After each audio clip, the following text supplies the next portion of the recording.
बहुत समय पहले मगध राज्य के पास एक छोटा सा गांव था, सारनाथ। वहीं एक युवक रहता था जिसका नाम था अरविंद। वह मेहनती तो था, लेकिन उसका मन हमेशा बेचैन रहता था। दिन रात काम करते हुए भी उसे सुकून नहीं मिलता था। गुस्सा, चिंता और लालच उसकी जिंदगी पर हावी थे। एक दिन गांव में चर्चा फैली। गौतम बुद्ध पास के वन में रुके हैं और ध्यान, मेडिटेशन सिखा रहे हैं। अरविंद ने सुना और सोचा, क्या ध्यान से सच में मन बदल सकता है? वह यह जानने के लिए बुद्ध के पास पहुंचा। बुद्ध शांत बैठे थे। हवा में सन्नाटा था, पक्षियों की चहचहाहट के अलावा कुछ नहीं। अरविंद ने कहा, भगवान, मेरा मन हमेशा दुखी और परेशान रहता है। मैं कुछ भी कर लूं, शांति नहीं मिलती।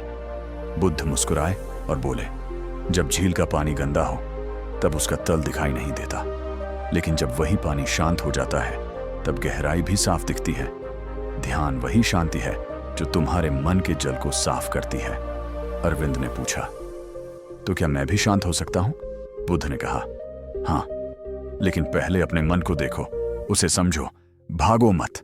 बुद्ध ने सबको सिखाया, आंखें बंद करो, सांस को महसूस करो, हर श्वास के साथ जीवन को आने दो, हर निश्वास के साथ सब दुखों को जाने दो। शुरू में अरविंद के मन में बहुत विचार आने लगे। मैं कब अमीर बनूंगा? मेरा पड़ोसी मुझसे आगे क्यों है? वह परेशान हुआ। बुद्ध ने कहा, मन का काम है विचार लाना, तुम सिर्फ साक्षी बनो, देखने वाले बनो। धीरे धीरे कुछ दिनों बाद उसके विचार शांत होने लगे। पहली बार उसने अपने भीतर एक गहरी शांति महसूस की, जैसे कोई मीठा संगीत उसके भीतर बज रहा हो। एक दिन गांव में चोरी हो गई। सबको शक अरविंद पर हुआ, क्योंकि वो पहले बहुत लालची था। लोग उसे बांधकर बुद्ध के पास ले गए। अरविंद रोते हुए बोला, भगवान, मैंने कुछ नहीं किया। बुद्ध ने उसकी आंखों में देखा और बोले, सत्य वही जानता है जो भीतर शांत है। क्रोध करने वाला सत्य नहीं देख सकता।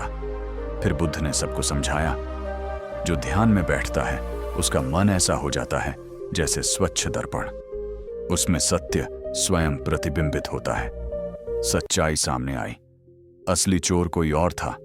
उस दिन लोगों ने देखा, अरविंद बिल्कुल शांत खड़ा था, जैसे पहाड़ पर बैठी बर्फ।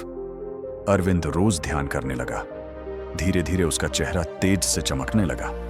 जो व्यक्ति पहले हमेशा गुस्से में रहता था, अब वही दूसरों की मदद करने लगा।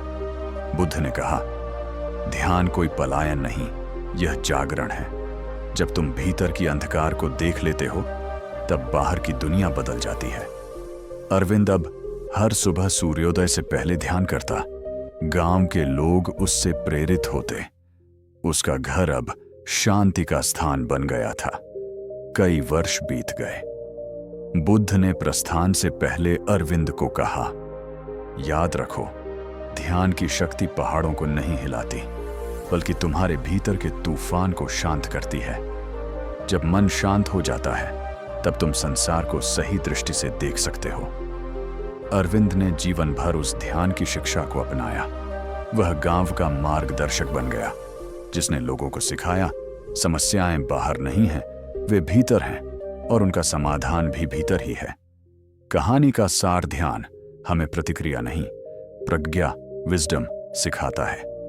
यह हमें दूसरों को नहीं, खुद को बदलना सिखाता है।